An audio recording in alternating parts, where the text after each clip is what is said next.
Hello दोस्तों, स्वागत है आप सभी को राजेश स्टडी में। आज हम लोग भूगोल का नेक्स्ट क्वेश्चन देखने वाले हैं। इससे पहले हम लोगों ने फसल चक्रण और समोच्च कृषि और संसाधन के बारे में हम देखे थे। आज हम लोग देखने वाले हैं जलोढ़ मृदा के बारे में। मतलब इससे पहले हम लोग ये जानेंगे कि भारत में किस प्रकार की मृदा पाई जाती है।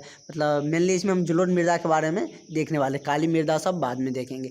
जलोढ़ मृदा मतलब किस राज्य में विकसित हुआ है जलोढ़ मृदा का, और कौन कौन से राज्य में पाए जाते हैं, मतलब जलोढ़ मृदा में कौन सी फसलें अच्छी होती है, ये सारी चीज़ें देखने वाले। साथ ही ये भी हम आपको बताएंगे कि जलोढ़ मृदा का निर्माण कैसे होता है। तो चलिए स्टार्ट करते हैं वीडियो। और ये क्वेश्चन बहुत ही अच्छा हो जाता है, मतलब बोर्ड एग्जाम बहुत ही हिट करता है इस क्वेश्चन को। मतलब तो ये क्वेश्चन आप लोगों के लिए बहुत ही अच्छा होता है, मतलब मार्केबल क्वेश्चन है और पूछने का बहुत ज़्यादा चांसेस भी रहता है। तो चलिए देखते हैं। जलोढ़ मृदा के विस्तार वाले राज्य का नाम बताएं। कह रहा है कि जलोढ़ मृदा जिस राज्य में विस्तार हुआ है उसका नाम बताएं। इस मृदा में कौन कौन सी फसल लगाई जाती है, मतलब जलोढ़ मृदा जहाँ जिस राज्य में विकसित हुआ है उस राज्य में हम कौन कौन सी फसल कर सकते हैं। यानी ये है ना कि मतलब हम सभी राज्य में मतलब जलोढ़ मृदा नहीं पाई जाती है, क्योंकि जलोढ़ मृदा को बनने में लाखों वर्ष लग जाते हैं। ये चट्टानों के टूटने से, वहाँ जो जीव जंतु मृतक होते हैं उनके शरीर से जो अवशेष रहता है उनसे बनता है। उसके बालू के कुछ कण होते हैं, जैसे बाजरा के कण के आकार के, इस तरह से बहुत, और वो मतलब लेयर बाय लेयर के फॉर्म में रहता है ये मिट्टी। तो ये मतलब बहुत वर्षों के बाद बनता है, तो इसलिए सभी जगह नहीं बन पाता है। ज़्यादातर हिमालयों के चोटी के आसपास में जो मैदानी क्षेत्र रहता है वहाँ पे इसका विकसित हुआ है। तो देखते हैं इसका आंसर देखते हैं। चलिए देखते हैं।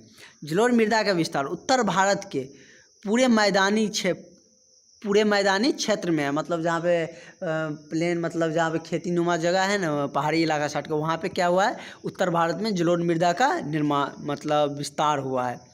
जिस जनरली किस राजस्थान और गुजरात के कुछ क्षेत्रों में भी जलोढ़ मृदा पाई जाती है। मतलब राजस्थान और गुजरात के भी कुछ क्षेत्र में यह पाया जाता है। यहाँ एक सकरी पट्टी के रूप में पाया जाता है। मतलब सकरी पट्टी मतलब लेयर जैसे रहता है ना, उसी को सकरी पट्टी कहते हैं।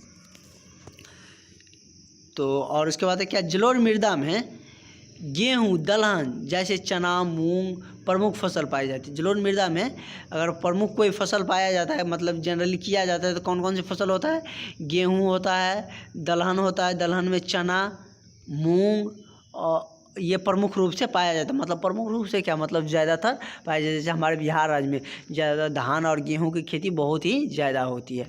तो उसी तरह मतलब जलोढ़ मृदा जहाँ विकसित होता है ना, वहाँ पे मतलब चना, मूंग और ये सारी चीज़ें प्रमुखता से पाए जाते हैं। तो इसमें मेनली यही देखना था।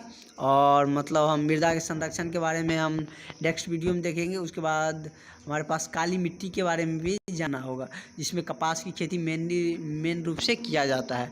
तो वो सारे भी हम देखेंगे। तो और यह मिट्टी ना मतलब और भी भारत के राज्यों में पाया जाता है, जैसे आंध्र प्रदेश हो गया, तमिलनाडु हो गया, मध्य प्रदेश हो गया, ये सब राज्य में भी, कर्नाटका में भी पाया जाता है।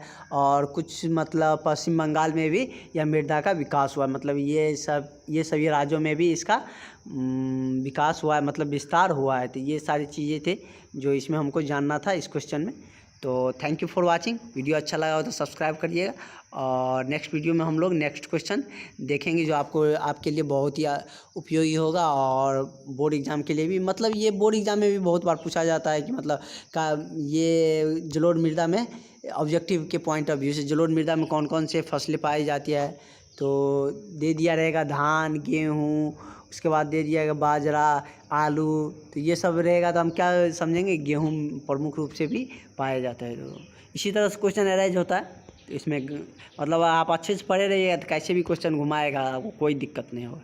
Thank you.